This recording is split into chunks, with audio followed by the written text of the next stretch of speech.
भिक्षान्देहि भिक्षान्देहि भिक्षान्देहि। प्रणाम महात्मा।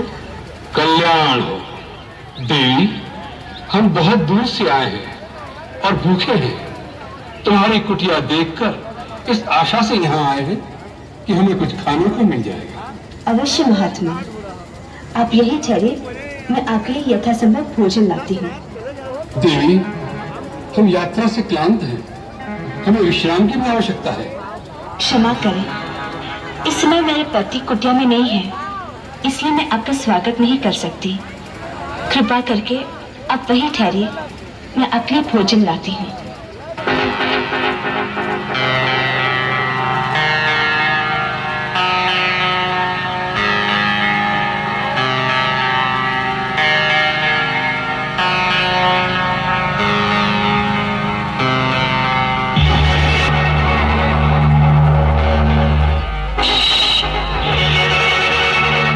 सीमा की लेखा खींच गए हैं और अपनी शपथ देकर कह गए हैं मर्यादा की सीमा को त्याग कर बाहर न जाना, इसलिए मैं बाहर नहीं आ सकती। आप मेरे पति को श्राप मत दीजिए, श्राप मत दीजिए, मुझ पर दया कीजिए, मुझसे भूल हो गई है, मैंने आपकी शक्ति को नहीं पहचाना था, मुझे क्षमा कर दीजिए।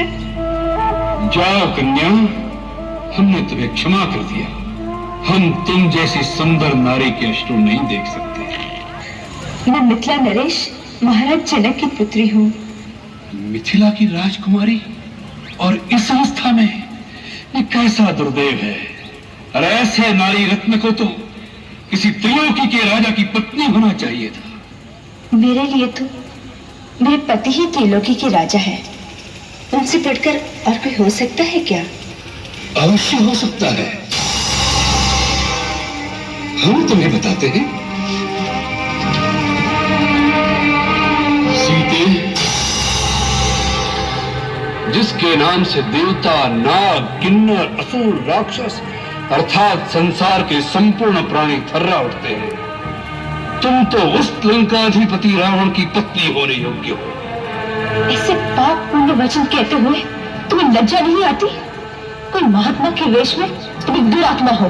कौन हो तुम? तुम्हारा दास, वही लंकेश्वर रावण। धूर्त, तुम इसी समय यहाँ से चले जाओ, नहीं तो मेरे पति एक ही बाण में तुम्हें तुम्हारी लंका सहित जला के भस्म कर देगी। तुम जिस पति का मान करती हो, वह तो धरती पर रेंगने वाला एक मानव मात्र है। हम जिन राक्षसों के राजा हैं, वह तो इन मानवों को फल मूल की भांति अपना आहार समझते हैं। तुम हम लोगों की शक्ति को नहीं जानती। जानती हूँ, तुम्हारा अंत समय आ गया है। यदि प्राण प्यारे हो तो अभी समय है, चला जाए यहाँ से। हमारा ऐसा अपमान करने का साहस आज तक किसी ने नहीं किया। इसका परिणाम जानती हो? और एक पतिव्रता सती की ओर ऐसी कुदृष्टि डालने की मूर्खता भी किसी ने नहीं की होगी। इसका परिणाम जानते हो? तेरा ही नहीं, तेरे सारे कुल का सर्वनाश हो जाएगा। स्त्री एक बार अपनी मर्यादा की रेखा से बाहर आ जाए, फिर उसका वापस जाना असंभव हो जाता है। सीते, अब तुम्हें रावण के हाथों कोई नहीं बचा सकता, इसलिए चुपचाप अपनी सम्मति से मेरे साथ चलो। लक्ष्मण, लक्ष्मण। पुकार ले, और पुकार। इस समय वो रूम बहुत दूर है, तुम्हारी पुकार उन तक नहीं पहुंच सकती। सीते, चलो।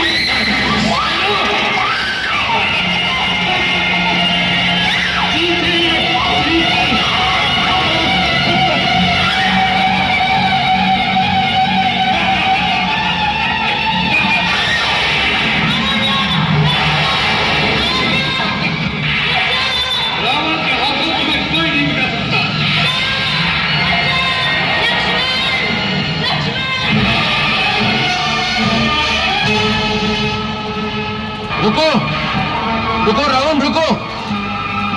सीते, सीते मार रहा हूँ, सीते।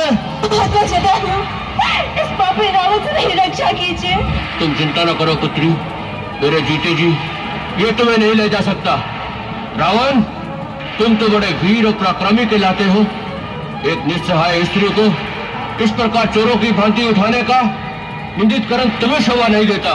बूढ़े जटायु, रावण को शिक्षा देने आए हो? जाओ किसी पेड़ पर बैठकर आराम करो, मेरे रास्ते में मत आओ, कहीं मुझे क्रोध न आ जाए। पापी, मैं बूढ़ा अवश्य हूँ, परंतु अब भी तुम जैसे अभिमानियों का मान भंग कर सकता हूँ। सीता मेरी पुत्र वधु समान है, मैं अपने प्राण देकर भी इसकी रक्षा करूंगा। आज तू मेरे पंजों से मारा जाएगा।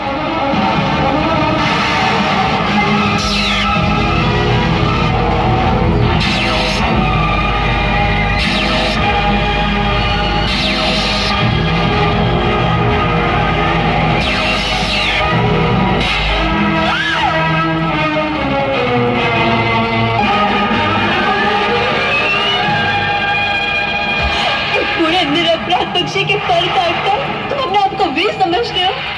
तुम्हें लज्जा आनी चाहिए।